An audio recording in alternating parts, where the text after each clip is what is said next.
समस्त को सारस्वत प्रणाम। आसतु शुणा आज कविता।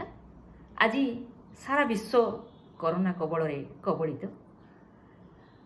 विश्वर मानव समाज आज द्वंद्व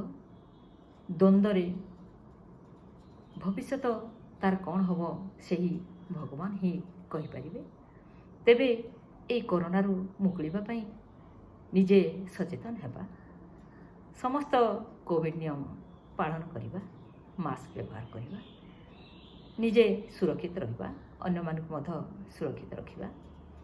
आसंतु यही कोरोना को नहीं मोर आज कविता। कवितार शीर्षक है दोष पाई क्षमा मागे। प्रलयन करितु झड़र इगल, प्रलयन करितु झड़र इगल, सारा विश्व को ग्रासी, आत्मबड़ीमा देखाऊ चुकिबा मुर्दार मेले बसी। क्षुद्र देह तो असीम शक्ति, क्षुद्र देह तो असीम शक्ति, नृशंस छद्म बेशी, लक्ष्य भेदी तू बक्षे प्रवेशी, मानव को जाऊ नासी। भूताणुटे होई साजी आतताई, भूताणुटे होई साजी आतताई, विश्व करू थरहर, मानव जाति को समूले नासिबा, लक्ष्य किबा अछि तोर। काहा बड़े हुई एते बलियान, काहा बड़े हेउ एते बलियान, रुक्ष श्रेष्ठ जीव प्रति, छाड़ी दया माया विस्तारित काया, संहारु मानव जाति। छाड़ी दया माया विस्तारित काया, संहारु मानव नीति।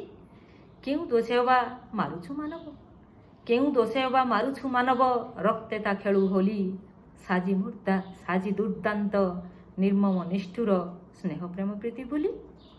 कुह हे ईश्वर, कुह हे ईश्वर, कि दोष ताहार, केउ कर्म फल भोगे, पतंग पराए, कोरोना अनळे, असहाय असहाय प्राण त्यागे। एही की परीक्षा, एही की परीक्षा, जीवन समीक्षा, प्रार्थना तब आगे, निर्दय निष्ठुर न हुए प्रभु, दोष पाई क्षमा मागे, दोष पाई क्षमा मागे, दोष पाई क्षमा मागे। धन्यवाद, नमस्कार।